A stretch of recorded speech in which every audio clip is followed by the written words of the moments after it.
सियावर रामचंद्र भगवान की जय।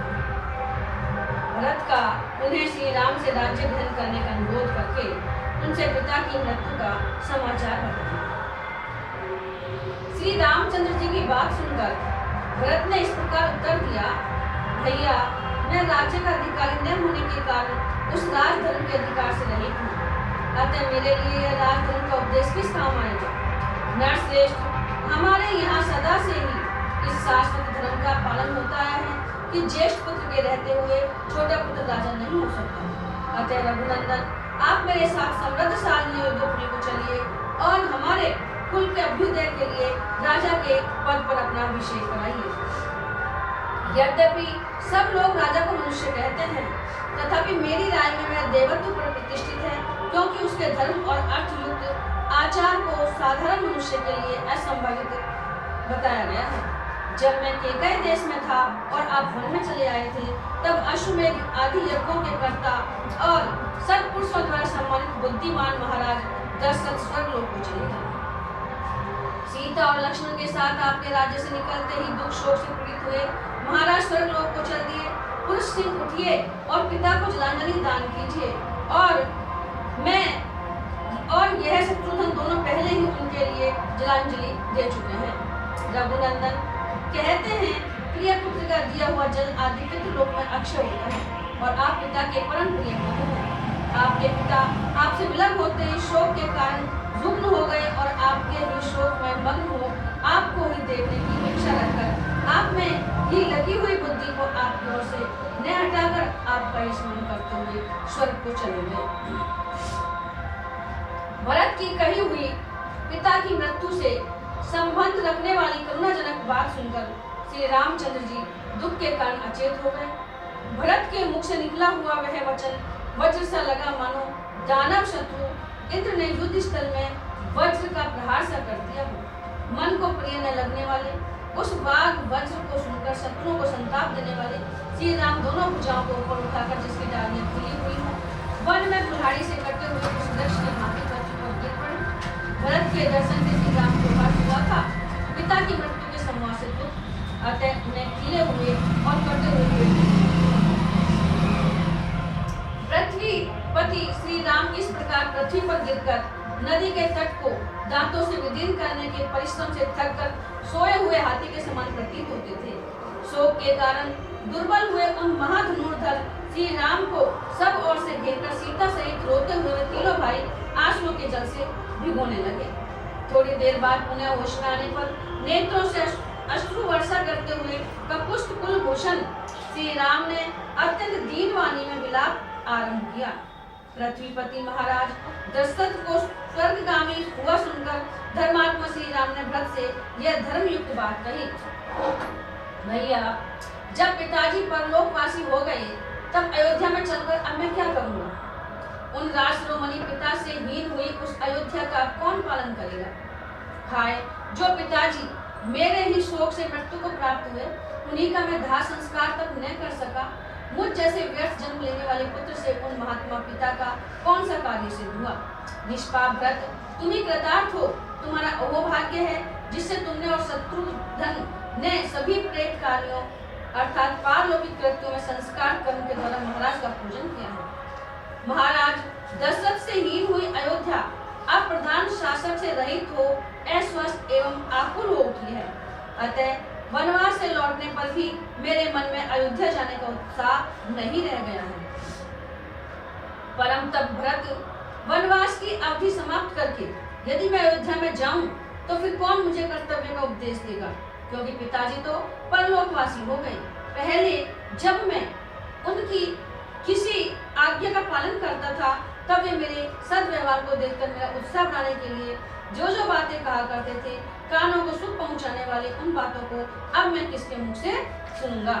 भरत से ऐसा कहकर शोक संतप्त श्री रामचंद्र जी पूर्ण चंद्रमा के समान मनोहर रूप वाली अपनी पत्नी के पास आकर बोले, सीते तुम्हारे ससुर चल बसे।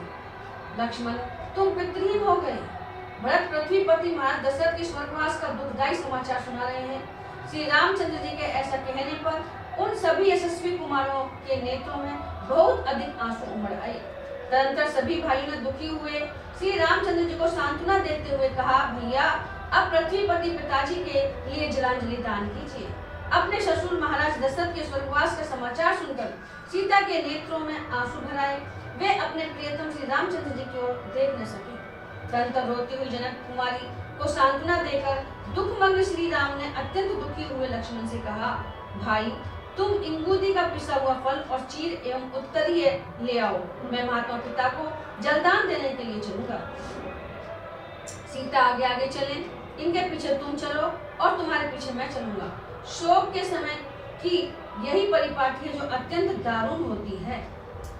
तत्पश्चात उनके कुल के परंपरागत सेवक आत्मज्ञानी, परम बुद्धिमान, कोमल स्वभाव वाले, जितेंद्र, तेजस्वी और श्री राम के सुदृढ़ भक्त सुमंत्र समस्त राजकुमारों के साथ श्री राम को धैर्य बंधाकर उन्हें हाथ का सहारा दे कल्याणमयी मंदाकिनी के तट पर ले गए। वे यशस्वी राजकुमार सदा पुष्पित कानन से सुशोभित, शीघ्र गति से प्रवाहित होने वाली और उत्तम घाट वाली रमणीय नदी मंदाकिनी के तट पर कठिनाई से पहुंचे तथा उसके पंख रहित कल्याणप्रद तीर्थभूत जल को लेकर उन्होंने राजा के लिए जल दिया। उस समय में बोले, पिताजी यह जल आपकी सेवा में उपस्थित हो। पृथ्वी पालक श्री राम ने जल से भरी हुई अंजलि लिए दक्षिण दिशा की ओर मुंह करके रोते हुए इस प्रकार कहा, मेरे पूज्य पिता राज शिरोमणि महाराज दशरथ, आज मेरा दिया हुआ यह निर्मल जल पितृलोक में गए हुए आपको अक्षय रूप से प्राप्त हो। इसके बाद मंदाकिनी के जल से निकलकर किनारे पर आकर तेजस्वी श्री रघुनाथ जी ने अपने भाइयों के साथ मिलकर पिता के लिए पिंडदान किया। उन्होंने इंगूदी के गूदे में बेर मिलाकर उसका पिंड तैयार किया और बिछे हुए कुशों पर उसे रखकर अत्यंत दुख से आर्त रोते हुए यह बात कही, महाराज प्रसन्नता पूर्वक यह भोजन स्वीकार कीजिए, क्योंकि आजकल यही हम लोगों का आहार है। मनुष्य स्वयं जो अन्न खाता है वही उसके देवता भी ग्रहण करते हैं। इसके बाद उसी मार्ग से मंदाकिनी तट के ऊपर आकर पृथ्वी पालक पुरुष सिंह श्री राम सुंदर शिखर वाले चित्रकूट पर्वत पर चढ़े और पर्णकुटी के द्वार पर आकर भरत और लक्ष्मण दोनों भाइयों को दोनों हाथों से पकड़कर रोने लगे। सीता सहित रोते हुए उन चारों भाइयों के रुदन शब्द से उस पर्वत पर गरजते हुए सिंहों के दहाड़ने के समान प्रतिध्वनि होने लगी। पिताजी को जलांजलि देकर रोते हुए उन महाबली भाइयों के रोदन का तुमुल नाद सुनकर भरत के सैनिक किसी भय की आशंका से डर गए। फिर उसे पहचान कर वे एक दूसरे से बोले, निश्चय ही भरत श्री रामचंद्र जी से मिले हैं। अपने परलोकवासी पिता के लिए शोक करने वाले उन चारों भाइयों के रोने का ही यह महान शब्द है। यूं कहकर उन सब ने अपनी सवारियों को तो वहीं छोड़ दिया और जिस स्थान से वह आवाज आ रही थी उसी ओर मुंह किए एक चित होकर वे दौड़ पड़े। उनसे भिन्न जो सुकुमार मनुष्य थे उनमें से कुछ लोग घोड़ों से, कुछ हाथियों से और कुछ सजे सजाए रथों से ही आगे बढ़े। कितने ही मनुष्य पैदल ही चल दिए।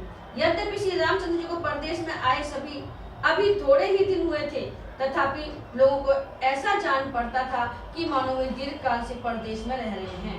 अतः सब लोग उनके दर्शन की इच्छा से सहसा आश्रम की ओर चल दिए। वे लोग चारों भाइयों का मिलन देखने की इच्छा से पुरों एवं पहियों से युक्त नाना प्रकार की सवारियों द्वारा बड़ी उतावली के साथ चले। अनेक प्रकार की सवारियों तथा रथ की पहियों से आक्रांत हुई वह भूमि भयंकर शब्द करने लगी। ठीक उसी तरह जैसे मेघों की घटा गिर आने पर आकाश में गड़गड़ाहट होने लगती है। उस तुमुल नाद से भयभीत हुए हाथी हथनियों से गिरकर मद की गंध से उस स्थान को सुवासित करते हुए वहां से दूसरे वन में भाग गए। बरहा, भेड़िए, सिंह, भैंसे, मृग विशेष, व्याघ्र, गोकर्ण और नीलगाय, चितकबरे, हरिणों सहित संत्रस्त हो उठे। चक्रवाक, हंस, जलकुक्कुट, बक, कारंडव, नरकोकिल और क्रौंच पक्षी होश हवास होकर विभिन्न दिशाओं में उड़ गए। उस शब्द से डरे हुए पक्षी आकाश में छा गए और नीचे की भूमि मनुष्यों से भर गई। इस प्रकार उन दोनों की समान रूप से शोभा होने लगी। लोगों ने सहसा पहुंचकर देखा, यशस्वी पाप रहित पुरुष सिंह श्री राम वेदी पर बैठे हैं। श्री राम के पास जाने पर सबके मुख आंसुओं से भीग गए और सब लोग मंत्रा सहित केकई की निंदा करने लगे। उन सब लोगों के नेत्र आंसुओं से भरे हुए थे और वे सबके सब अत्यंत दुखी हो रहे थे। धर्मज्ञ राम ने उन्हें देखकर पिता माता की भांति हृदय से लगाया। श्री राम ने कुछ मनुष्यों को वहां छाती से लगाया तथा कुछ लोगों ने पहुंचकर वहां उनके चरणों में प्रणाम किया। राजकुमार श्री राम ने उस समय वहां आए हुए सभी मित्रों और बंधु बांधवों का यथा योग्य सम्मान किया। उस समय वहां रोते हुए उन महात्माओं का वह रोदन शब्द पृथ्वी, आकाश, पर्वतों की गुफा और संपूर्ण दिशाओं के निरंतर प्रतिध्वनित करता हुआ मृदंग की ध्वनि के समान सुनाई पड़ता था। महर्षि वशिष्ठ जी महाराज दशरथ की रानियों को आगे करके श्री रामचंद्र जी को देखने की अभिलाषा लिए उस स्थान की ओर चले जहाँ उनका आश्रम था। राजरानियां मंद गति से चलती हुई जब मंदाकिनी के तट पर पहुंची तब उन्होंने वहां श्री राम और लक्ष्मण के स्नान करने का घाट देखा। इस समय कौशल्या के मुंह पर आंसुओं की धारा बह चली। उन्होंने सूखे एवं उदास मुख से दीन सुमित्रा तथा अन्य राजरानियों से कहा, जो राज्य से निकाल दिए गए हैं तथा जो दूसरों को क्लेश न देने वाले कार्य ही करते हैं, उन मेरे अनाथ बच्चों का यह वन में दुर्गम तीर्थ है जिसे इन्होंने पहले स्वीकार किया है। सुमित्रे, आलस्य रहित तुम्हारे पुत्र लक्ष्मण स्वयं आकर सदा यहीं से मेरे पुत्र के लिए जल ले जाया करते थे। यद्यपि तुम्हारे पुत्र ने छोटे से छोटा सेवा कार्य भी स्वीकार किया है, तथापि इससे वे निंदित नहीं हुए हैं, क्योंकि सद्गुणों से युक्त ज्येष्ठ भाई के प्रयोजन से रहित जो कार्य होते हैं वे ही सब निंदित माने गए हैं। तुम्हारा यह पुत्र भी उन क्लेशों के योग्य नहीं है जिन्हें आजकल वह सहन करता है। अब श्री राम लौट चले और निम्न श्रेणी के पुरुषों के योग्य जो दुखजनक कार्य उसके सामने प्रस्तुत है उसे वह छोड़ दे। उसे करने का अवसर ही उसके लिए न रह जाए। आगे जाकर विशाल लोचना कौशल्या ने देखा कि श्री राम ने पृथ्वी पर बिछे हुए दक्षिणाग्र कुशों के ऊपर अपने पिता के लिए पिसे हुए इंगुदी के फल का पिंड रख चुका है। दुखी राम के द्वारा पिता के लिए भूमि पर रखे हुए उस पिंड को देखकर देवी कौशल्या ने दशरथ की सब रानियों से कहा, बहनों देखो, श्री राम ने इक्ष्वाकु कुल के स्वामी रघुकुल भूषण महात्मा पिता के लिए यह विधि पूर्वक पिंडदान किया है। देवता के समान तेजस्वी वे महामना भूपाल नाना प्रकार के उत्तम भोग भोग चुके हैं, उनके लिए यह भोजन में उचित नहीं मानती। जो चारों समुद्रों तक की पृथ्वी का राज्य भोगकर भूतल पर देवराज इंद्र के समान प्रतापी थे, वे भूपाल महाराज दशरथ पिसे हुए इंगुदी फल का पिंड कैसे खा रहे होंगे। संसार में इससे बढ़कर महान दुख मुझे और कोई नहीं प्रतीत होता है, जिसके अधीन होकर श्री राम समृद्धशाली होते हुए भी अपने पिता को इंगुदी के पिसे हुए फल का पिंड दे। श्री राम ने अपने पिता को इंगुदी का पिण्याक पिसा हुआ फल प्रदान किया है। यह देखकर दुख से मेरे हृदय के सहस्त्रों टुकड़े क्यों नहीं हो जाते हैं। यह लौकिक स्मृति लोक विख्यात कहावत निश्चय ही मुझे सत्य प्रतीत हो रही है कि मनुष्य स्वयं जो अन्न खाता है उसके देवता भी उसी अन्न को ग्रहण करते हैं। इस प्रकार शोक से आर्त हुई कौशल्या को उस समय हम सोते समझा बुझाकर उन्हें आगे ले गई। आश्रम में पहुंचकर उन सब ने श्री राम को देखा जो स्वर्ग से गिरे हुए देवता के समान जान पड़ते थे। भोगों का परित्याग करके तपस्वी जीवन व्यतीत करने वाले श्री राम को देखकर उनकी माताएं शोक से कातर हो गई और आर्त भाव से फूट फूट कर रोती आंसू बहाने लगी। सत्य प्रतीक नरश्रेष्ठ श्री राम माताओं को देखते ही उठकर खड़े हो गए और बारी बारी से उन सबके चरणाबिंदों का स्पर्श किया। विशाल नेत्रों वाली माताएं स्नेहवश जिनकी अंगुलियां कोमल और स्पर्श सुखद था और उन सुंदर हाथों से श्री राम की पीठ से धूल पहुंचने लगी। श्री राम के बाद लक्ष्मण भी उन सभी दुखिया माताओं को देखकर दुखी हो गए और उन्हें स्नेहपूर्वक धीरे धीरे उनके चरणों में प्रणाम किया।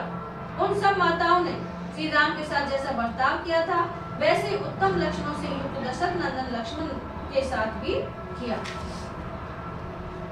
तदंतर आंसू भरे नेत्र वाली दुखी सीता भी सभी सासुओं के चरणों में प्रणाम करके उनके आगे खड़ी हो गई।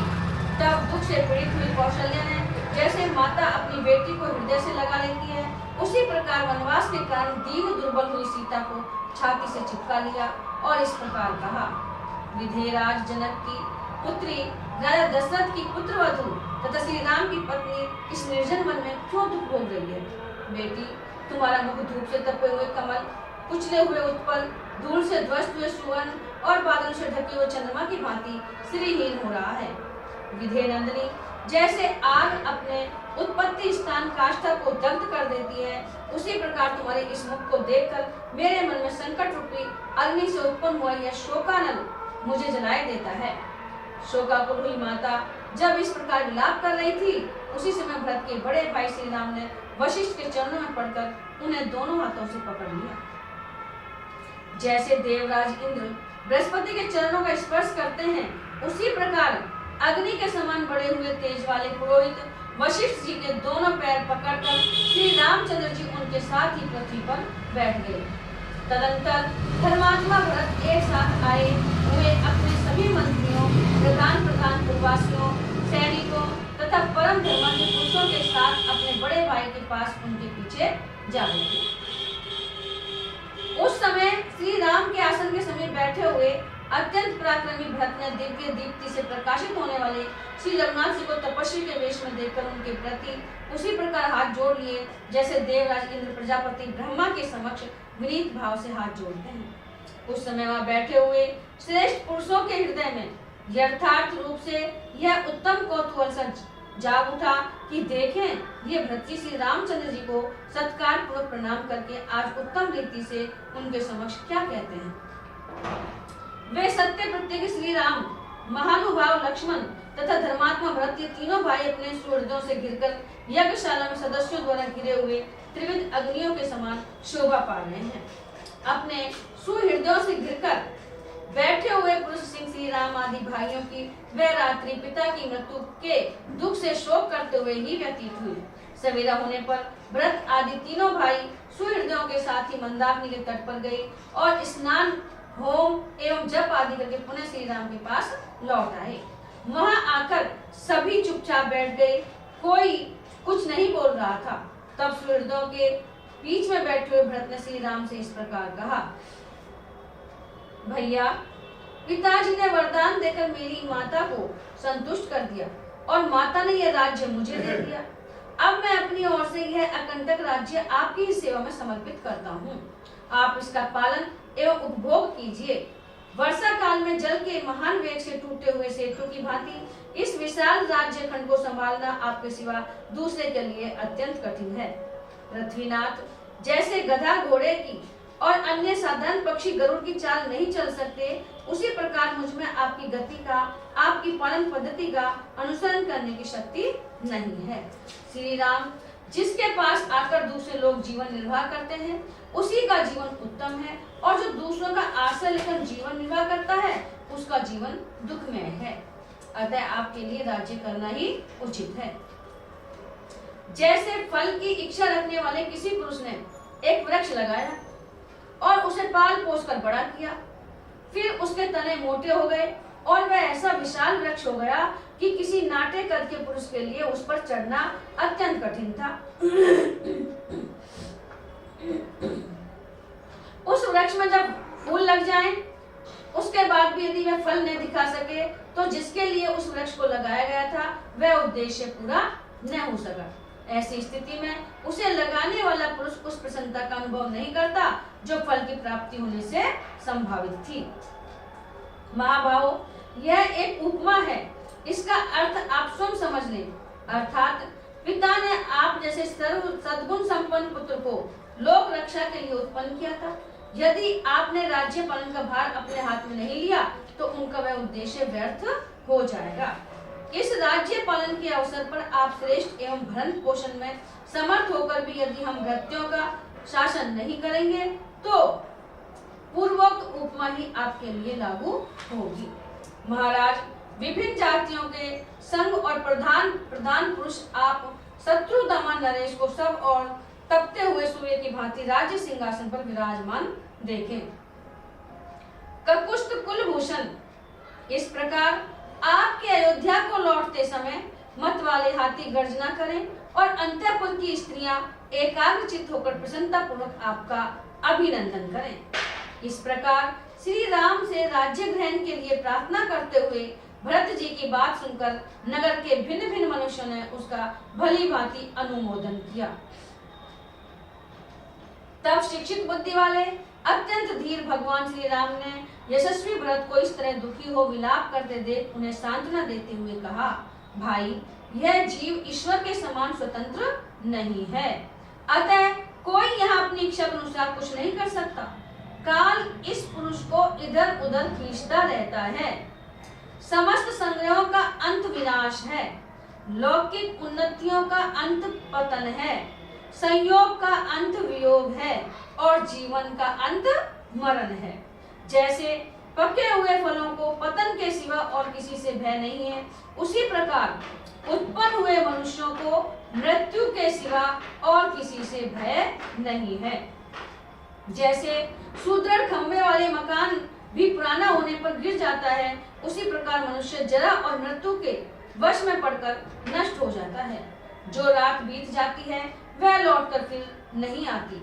जैसे यमुना जल से भरे हुए समुद्र की ओर जाती ही है, उधर से लौटती नहीं। दिन रात लगातार बीत रहे हैं और इस संसार में सभी प्राणियों की आयु का तीव्र गति से नाश कर रहे हैं। ठीक वैसे ही जैसे सूर्य की किरणें ग्रीष्म ऋतु में जल को शीघ्रता पूर्वक सोखती रहती है। तुम अपने ही लिए चिंता करो, दूसरे के लिए क्यों बार बार शोक करते हो। कोई इस लोक में स्थित हो या अन्यत्र गया हो, जिस किसी की भी आयु तो निरंतर क्षीण ही हो रही है। मृत्यु साथ ही चलती है, साथ ही बैठती है और बहुत बड़े मार्ग की यात्रा में भी साथ ही जाकर वह मनुष्य के साथ ही लौटती है। शरीर में झुर्रियां पड़ गई, सिर के बाल सफेद हो गए, फिर जरा अवस्था से जीर्ण हुआ मनुष्य कौन सा उपाय करके मृत्यु से बचने के लिए अपना प्रभाव प्रकट कर सकता है।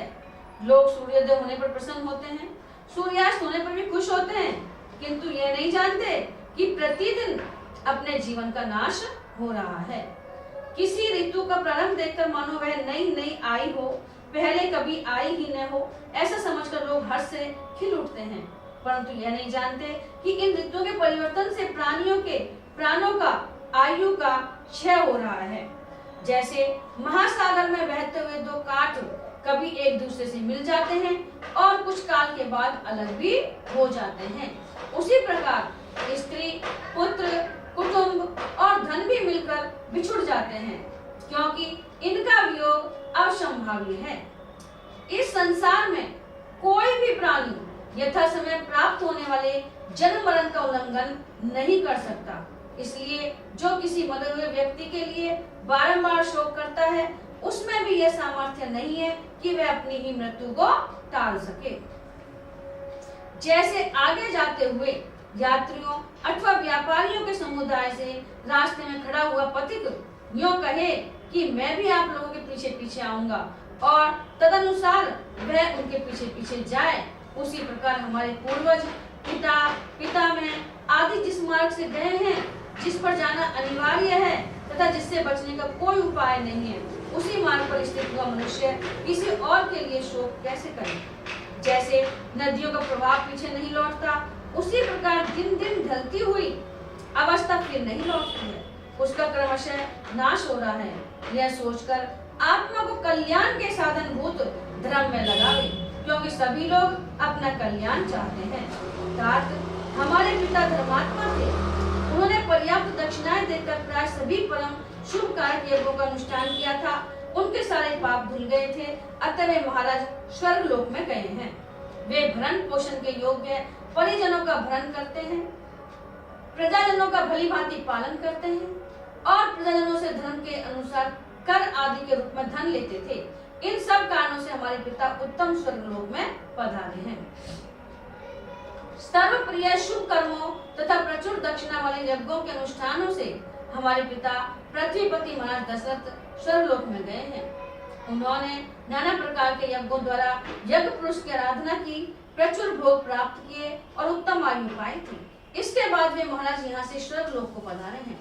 तात अन्य राजाओं की अपेक्षा उत्तम आयु और श्रेष्ठ भोगों को पाकर हमारे पिता सदा सत्पुरुषों के द्वारा सम्मानित हुए हैं, अतः स्वर्गवासी हो जाने पर भी वे शोक करने योग्य नहीं हैं।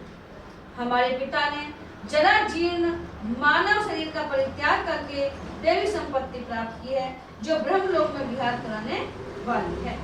कोई भी ऐसा विद्वान जो तुम्हारे और मेरे समान शास्त्र ज्ञान संपन्न एवं परम बुद्धिमान है, पिताजी के लिए शोक नहीं कर सकता।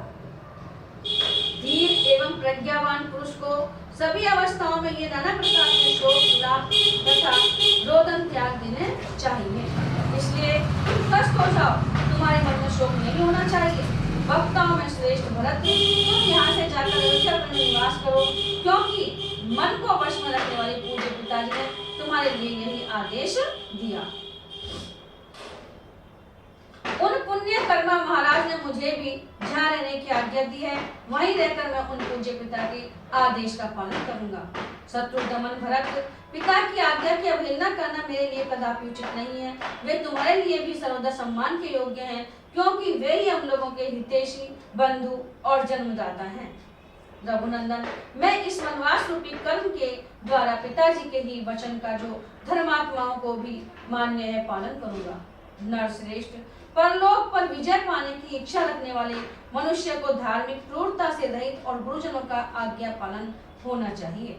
मनुष्यों में श्रेष्ठ भरत, हमारे पूज्य पिता दशरथ के शुभ आचरणों पर दृष्टिपात करके तुम अपने धार्मिक स्वभाव के द्वारा आत्मा की उन्नति के लिए प्रयत्न करो। सर्वशक्तिमान महात्मा श्री राम एक मुहूर्त तक अपने छोटे भाई भरत से पिता की आज्ञा का पालन कराने के उद्देश्य से अर्थयुक्त वचन कहकर चुप हो गए। ऐसा अर्थयुक्त वचन कहकर जब श्री राम चुप हो गए, तब धर्मात्मा भरत ने मंदाकिनी के तट पर प्रजावत्सल धर्मात्मा श्री राम से यह विचित्र बात कही। शत्रु दमन रघुवीर, इस जगत में जैसे आप हैं वैसा दूसरा कौन हो सकता है। कोई भी दुख आपको व्यथित नहीं कर सकता, कितनी ही प्रिय बात क्यों न हो वह आपको हर्षोत्फुल्ल नहीं कर सकती। व्रत पुरुषों के सम्मानीय होकर भी आप उनसे संदेह की बातें पूछते हैं। जैसे मरे हुए जीव का अपने शरीर आदि से कोई संबंध नहीं रहता, उसी प्रकार जीते जीव भी वह उनके संबंध से रहित है। जैसे वस्तु के अभाव में उसके प्रति राग द्वेष नहीं होता, वैसे ही उसके रहने पर भी मनुष्य को राग द्वेष से शून्य होना चाहिए। जिसे ऐसी विवेक युक्त बुद्धि प्राप्त हो गई है, उसको संताप क्यों होगा। नरेश्वर, जिसे आपके समान आत्मा और अनात्मा का ज्ञान है, वही संकट में पड़ने पर भी विषाद नहीं कर सकता। रघुनंदन, आप देवताओं की भांति सत्व गुण से संपन्न महात्मा, सत्य प्रतिज्ञ, सर्वज्ञ, सबके साक्षी और बुद्धिमान हैं। ऐसे उत्तम गुणों से युक्त और जन्म मरण के रहस्य को जानने वाले आपके पास ऐसा दुख नहीं रह सकता, अर्थात नहीं आ सकता।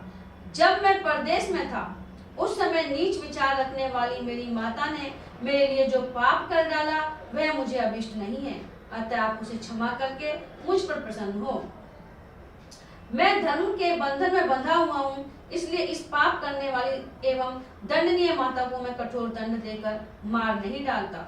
जिनके कुल और कर्म दोनों ही शुभ थे, उन महाराज दशरथ से उत्पन्न होकर धर्म और अधर्म को जानता हुआ भी मैं मात्र वध रूपी लोक निंदित कर्म कैसे करूं। महाराज मेरे गुरु श्रेष्ठ यज्ञ कर्म करने वाले बड़े बूढ़े राजा, पिता और देवता रहे हैं और इस समय पर लोकवासी हो चुके हैं, इसलिए इस भरी सभा में मैं उनकी निंदा नहीं करता हूँ। धर्माज्ञ रघुनंदन, कौन ऐसा मनुष्य है जो धर्म को जानते हुए भी स्त्री का प्रिय करने की इच्छा से ऐसा धर्म और अर्थ से हीन कुत्सित कर्म कर सकता है। लोक में एक प्राचीन किंवदंती है कि अंत काल में सब प्राणी मोहित हो जाते हैं, उनकी बुद्धि नष्ट हो जाती है। राजा दशरथ ने ऐसा कठोर कर्म करके उस किंवदंती की सत्यता को प्रत्यक्ष कर दिखाया। पिताजी ने क्रोध, मोह और साहस के कारण ठीक समझकर जो धर्म का उल्लंघन किया है, उसे आप पलट दें, उसका संशोधन कर दें। जो पुत्र पिता की हुई भूल को ठीक कर देता है, वही लोक में उत्तम संतान माना गया है। जो इसके विपरीत बर्ताव करता है, वह पिता की श्रेष्ठ संतति नहीं है। अतः आप पिता की योग्य संतान ही बने रहें, उनके अनुचित कर्म का समर्थन नहीं करें। उन्होंने इस समय जो कुछ किया है वह धर्म की सीमा से बाहर है। संसार में धीर पुरुष उसकी निंदा करते हैं। केकई, मैं, पिताजी, सुहृदयगण, बंधु बांधव, पूर्ववासी तथा राष्ट्र की प्रजा, इन सब की रक्षा के लिए आप मेरी प्रार्थना स्वीकार करें। कहाँ वनवास और कहाँ छात्र धर्म। कहाँ जटा धर्म और कहाँ प्रजा का पालन। ऐसे परस्पर विरोधी कर्म आपको नहीं करने चाहिए। महाप्राज्ञ क्षत्रिय के लिए पहला धर्म यही है कि उसका राज्य पर अभिषेक हो, जिससे वह प्रजा का भली भांति पालन कर सके। भला कौन ऐसा क्षत्रिय होगा जो प्रत्यक्ष सुख के साधन भूत प्रजा पालन रूप धर्म का परित्याग करके संशय में स्थित सुख के लक्षण रहित भविष्य में फल देने वाले अनिश्चित धर्म का आचरण करेगा। यदि आप क्लेश साध्य धर्म का ही आचरण करना चाहते हैं तो धर्मानुसार चारों वर्णों का पालन करते हुए ही कष्ट उठाइए। धर्मज्ञ रघुनंदन धर्म के ज्ञाता पुरुष चारों आश्रमों में गृहस्थ को ही सर्वश्रेष्ठ बतलाते हैं, फिर आप उसका परित्याग क्यों करना चाहते हैं? मैं शास्त्र ज्ञान और जन्मजात अवस्था दोनों ही दृष्टि से आपकी अपेक्षा बालक हूँ, फिर आपके रहते हुए मैं वसुधा का पालन कैसे करूँगा? मैं बुद्धि और गुण दोनों से हीन हूँ, बालक हूँ तथा मेरा स्थान आपसे बहुत छोटा है, अतः मैं आपके बिना जीवन धारण भी नहीं कर सकता। राज्य का पालन तो दूर की बात है। धर्मज्ञ रघुनंदन, पिता का यह सारा राज्य श्रेष्ठ और निष्कंटक है, अतः आप बंधु बांधवों के साथ स्वधर्म अनुसार इसका पालन कीजिए। मंत्रज्ञ रघुवीर, मंत्रों के ज्ञाता महर्षि वशिष्ठ आदि सभी ऋत्विज तथा मंत्री, सेनापति और प्रजा आदि सारी प्रकृतियां यहाँ उपस्थित हैं और ये सब लोग यही आपका राज्याभिषेक करें। हम लोगों के द्वारा अभिषिक्त होकर आप मरुदगणों से अभिषिक्त हुए इंद्र की भांति वेद पूर्वक सब लोगों को जीत कर प्रजा का पालन करने के लिए अयोध्या को चलें। वहाँ देवता, ऋषि और पितरों का ऋण चुकाए, दुष्ट शत्रुओं का भली भांति दमन करें तथा मित्रों को उनके इच्छा अनुसार वस्तुओं द्वारा तृप्त करते हुए आप ही अयोध्या में मुझे धर्म की शिक्षा देते रहें। आर्य, आपका अभिषेक संपन्न होने पर सुहृदयगण प्रसन्न हो और दुख देने वाले आपके शत्रु भयभीत होकर दसों दिशाओं में भाग जाएं। पुरुष प्रवर, आज आप मेरी माता के कलंक को धो पहुंचकर पूज्य पिताजी को भी निंदा से बचाइए। मैं आपके चरणों में माथा टेक कर याचना करता हूँ, आप मुझ पर दया कीजिए। जैसे महादेव जी सब प्राणियों पर अनुग्रह करते हैं, उसी प्रकार आप भी अपने बंधु बांधवों पर कृपा कीजिए। अथवा यदि आप मेरी प्रार्थना को ठुकराकर यहाँ से वन को ही जाएंगे तो मैं भी आपके साथ जाऊंगा। गिलानी में पड़े हुए भरत ने मनोभिराम राजा श्री राम को उनके चरणों में माथा टेककर प्रसन्न करने की चेष्टा की, तथापि उन सत्वगुण संपन्न रघुनाथ जी ने पिता की आज्ञा में ही दृढ़ता पूर्वक स्थित रहकर अयोध्या जाने का विचार नहीं किया। श्री रामचंद्र जी की वह अद्भुत दृढ़ता देखकर सब लोग एक ही साथ दुखी भी हुए और हर्ष को भी प्राप्त हुए। ये अयोध्या नहीं जा रहे हैं, यह सोचकर वे दुखी हुए और प्रतिज्ञा पालन में उनकी दृढ़ता देखकर उन्हें हर्ष हुआ। उस समय ऋत्विज पूर्ववासी भिन्न भिन्न समुदाय के नेता और माताएं चेतसी होकर आंसू बहाती हुई पूर्वोक्त बातें कहने वाली भरत की भूरी भूरी प्रशंसा करने लगी और सबने उनके साथ योग्यता अनुसार श्री राम के सामने विनीत होकर उनसे अयोध्या लौट चलने की याचना की। जब भरत पुनः इस प्रकार प्रार्थना करने लगे, तब कुटुंबी जनों के बीच में सत्कार पूर्वक बैठे हुए लक्ष्मण के बड़े भाई श्रीमान रामचंद्र जी ने उन्हें इस प्रकार उत्तर दिया। भाई, तुम नर श्रेष्ठ महाराज दशरथ के द्वारा कैकेयी राजकन्या माता कैकेयी के गर्भ से उत्पन्न हुए हो, अतः तुमने जो ऐसे उत्तम वचन कहे हैं वे सर्वथा तुम्हारे योग्य हैं। भैया, आज से पहले की बात है, पिताजी का जब तुम्हारी माता के साथ विवाह हुआ था, तभी उन्होंने तुम्हारे नाना से कैकेयी के पुत्र को राज्य देने की उत्तम शर्त ली थी। इसके बाद देवासुर संग्राम में तुम्हारी माता ने प्रभावशाली महाराज की बड़ी सेवा की। इससे संतुष्ट होकर राजा ने उन्हें वरदान दिया। उसी की पूर्ति के लिए प्रतिज्ञा कराकर तुम्हारी श्रेष्ठ वर्ण वाली यशस्विनी माता ने उन नरश्रेष्ठ पिताजी से 2 वर मांगे। पुरुष सिंह, एक वर के द्वारा इन्होंने तुम्हारे लिए राज्य मांगा और दूसरे के द्वारा मेरा वनवास। इनसे इस प्रकार प्रेरित होकर राजा ने वे दोनों वर इन्हें दे दिए। पुरुष प्रवर, इस प्रकार उन पिताजी ने वरदान के रूप में मुझे 14 वर्षों तक वनवास की आज्ञा दी है।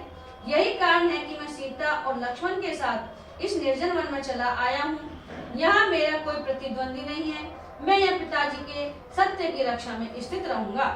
राजेंद्र, तुम भी उनकी आज्ञा मानकर शीघ्र ही राज्य पद पर अपना अभिषेक करा लो और पिता को सत्यवादी बनाओ। यही तुम्हारे लिए उचित है। धर्मज्ञ भरत, तुम मेरे लिए पूज्य पिता राजा दशरथ को कैकेयी के ऋण से मुक्त करो, उन्हें नरक में गिरने से बचाओ और माता का भी आनंद बढ़ाओ। तात, सुना जाता है कि बुद्धिमान यशस्वी राजा गए देश में ही यज्ञ करते हुए पितरों के प्रति एक कहावत कही थी।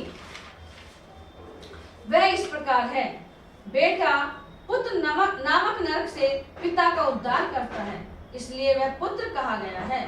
वही पुत्र है जो पितरों की सब ओर से रक्षा करता है। बहुत से गुणवान और बहुश्रुत पुत्रों की इच्छा करनी चाहिए। संभव है कि प्राप्त हुए उन पुत्रों में से कोई एक भी गया की यात्रा करे। रघुनंदन, नरश्रेष्ठ भरत, इस प्रकार सभी राजर्षियों ने पितरों के उद्धार का निश्चय किया है। अतः प्रभु, तुम भी अपने पिता का नरक से उद्धार करो।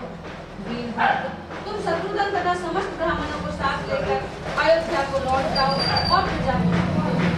वीर, अब मैं भी लक्ष्मण और सीता के साथ शीघ्र ही दंडकारण्य में प्रवेश करूंगा।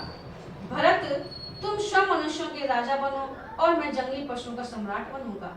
अब तुम अत्यंत हर्षपूर्वक श्रेष्ठ नगर अयोध्या को जाओ और मैं भी प्रसन्नतापूर्वक दंडक वन में प्रवेश करूंगा।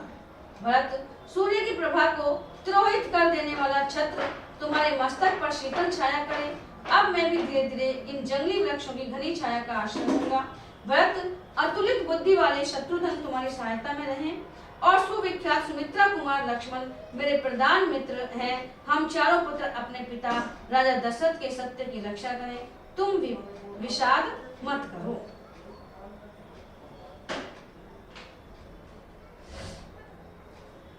जब धर्मज्ञ रामचंद्र जी भरत को इस प्रकार समझा बुझा रहे थे, उसी समय ब्राह्मण शिरोमणि जाबाली ने उनसे यह धर्म विरुद्ध वचन कहा। रघुनंदन, आपने ठीक कहा, परंतु आप श्रेष्ठ बुद्धि वाले और तपस्वी हैं, अतः आपको गंवार मनुष्य की तरह ऐसा निरर्थक विचार मन में नहीं लाना चाहिए। संसार में कौन पुरुष किसका बंधु है और किसको क्या पाना है। जीव अकेला ही जन्म लेता है और अकेला ही नष्ट हो जाता है। अतः श्री राम, जो मनुष्य माता या पिता समझकर किसी के प्रति आसक्त होता है, उसे पागल के समान समझना चाहिए, क्योंकि यहाँ कोई किसी का कुछ भी नहीं है। जैसे कोई मनुष्य दूसरे गांव को जाते समय बाहर किसी धर्मशाला में एक रात के लिए ठहर जाता है और दूसरे दिन उस स्थान को छोड़कर आगे के लिए बढ़ जाता है, इसी प्रकार पिता, माता, घर और धन ये मनुष्यों के आवास मात्र हैं। कपुस्त, कुलभूषण, इनमें सज्जन पुरुष आसक्त नहीं होते। अतः नरश्रेष्ठ, आपको पिता का राज्य छोड़कर इस दुख में ऊंचे नीचे तथा बहुकंटक कीर्ण वन के कुत्सित मार्ग पर नहीं चलना चाहिए।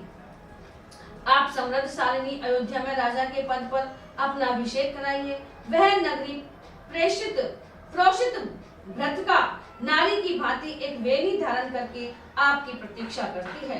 राजकुमार जैसे देवदास के उस स्वर्ग में विहार करते हैं, उसी प्रकार आप बहुमूल्य राजभोगों का उपभोग करते हुए अयोध्या में विहार कीजिए। राजा दशरथ आपके कोई नहीं थे और आप भी उनके कोई नहीं हैं। राजा दूसरे थे और आप भी दूसरे हैं, इसलिए मैं जो कहता हूँ वही कीजिए। पिता जीव के जन्म में निमित्त कारण मात्र होता है। वास्तव में ऋतुमती माता के द्वारा गर्भ में धारण किए हुए वीर्य और रज का परस्पर संयोग होने पर ही पुरुष का यहाँ जन्म होता है। राजा को जहाँ जाना था वहाँ चले गए, यह प्राणियों के लिए स्वाभाविक स्थिति है। आप तो व्यर्थ ही मारे जाते हैं। जो मनुष्य प्राप्त हुए अर्थ का परित्याग करके धर्मपरायण हुए हैं, उन्हीं के लिए मैं शोक करता हूँ, दूसरों के लिए नहीं। वे इस जगत में धर्म के नाम पर केवल दुख भोगकर मृत्यु के पश्चात नष्ट हो गए हैं। अष्ट का आदि जितने श्राद्ध हैं उनके देवता पितर हैं। श्राद्ध का दान पितरों को मिलता है, यही सोचकर लोग श्राद्ध में प्रवृत्त होते हैं। किंतु विचार करके देखिए तो इसमें अन्न का नाश ही होता है। भला मरा हुआ मनुष्य क्या खाएगा? यदि यहाँ दूसरे का खाया हुआ अन्न दूसरे के शरीर में चला जाता हो तो परदेश में जाने वालों के लिए श्राद्ध ही कर देना चाहिए। उनको रास्ते के लिए भोजन देना उचित नहीं। देवताओं के लिए यज्ञ और पूजन करो, दान दो, यज्ञ की दीक्षा ग्रहण करो, तपस्या करो और घर द्वार छोड़कर सन्यासी बन जाओ इत्यादि बातें बताने वाले ग्रंथ बुद्धिमान मनुष्यों ने दान की और लोगों की प्रवृत्ति कराने के लिए ही बनाए हैं। अतः महामते, आप अपने मन में यह निश्चय कीजिए कि इस लोक के सिवा कोई दूसरा लोक नहीं है। अतः वहाँ फल भोगने के लिए धर्म आदि के पालन की आवश्यकता नहीं है। जो प्रत्यक्ष राज्य लाभ है उसका आश्रय लीजिए, परोक्ष पारलौकिक लाभ को पीछे धकेल दीजिए। सत्पुरुषों की बुद्धि जो सब लोगों के लिए राह दिखाने वाली होने के कारण प्रमाणभूत है, आगे करके भरत के अनुरोध से आप अयोध्या का राज्य ग्रहण कीजिए। बोलो श्री रामचंद्र भगवान की जय। जहाँ ले चलोगे वहीं मैं चलूंगा, जहाँ ले चलोगे वहीं मैं चलूंगा, जहाँ नाथ रख लोगे, जहाँ नाथ रख लोगे वहीं मैं रहूंगा, जहाँ ले चलोगे वहीं मैं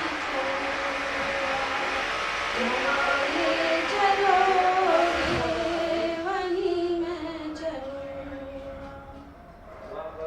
ये जीवन समर्पित शरण में तुम्हारे, ये जीवन समर्पित शरण में तुम्हारे, तुम ही मेरे सर्वस्व, तुम ही प्राण प्यारे, तुम ही मेरे सर्वस्व, तुम ही प्राण प्यारे, तुम्हें छोड़कर नाथ, तुम्हें छोड़कर नाथ किससे कहूँगा, जहाँ ले चलोगे वहीं मैं चलूँगा, जहाँ ले चलोगे वहीं मैं चलूँगा, जहाँ नाथ रख लोगे, जहाँ नाथ रख लोगे वहीं मैं रहूँगा, जहाँ ले चलोगे वहीं मैं चलूँगा, ना कोई उलाहना, ना कोई अर्जी, ना कोई उलाहना, ना कोई अर्जी, करा लो जो तुम्हारी मर्जी, करा लो जो है तेरी मर्जी, कहना भी होगा तो, कहना भी होगा तो तुमसे कहूँगा, जहाँ ले चलोगे वहीं मैं चलूँगा, जहाँ ले चलोगे वहीं मैं चलूँगा, जहाँ नाथ रख लोगे, जहाँ नाथ रख लोगे वहीं मैं रहूँगा, जहाँ ले चलोगे वहीं मैं चलूँगा, दयानाथ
सीताराम सीताराम कहिए, जाहि विधि राखे राम ताहि विधि रहिए।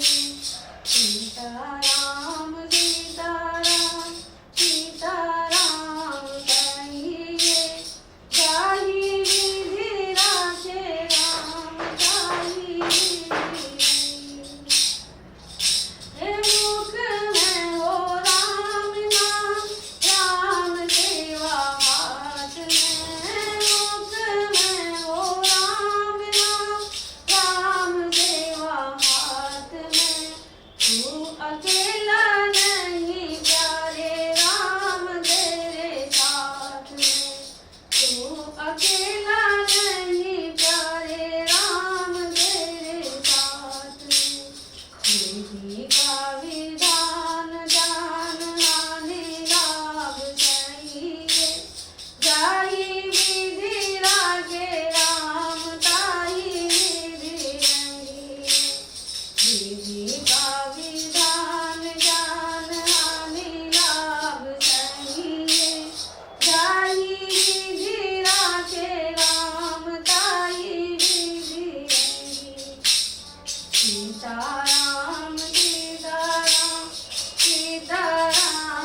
बोलो सीताराम जी की जय हो।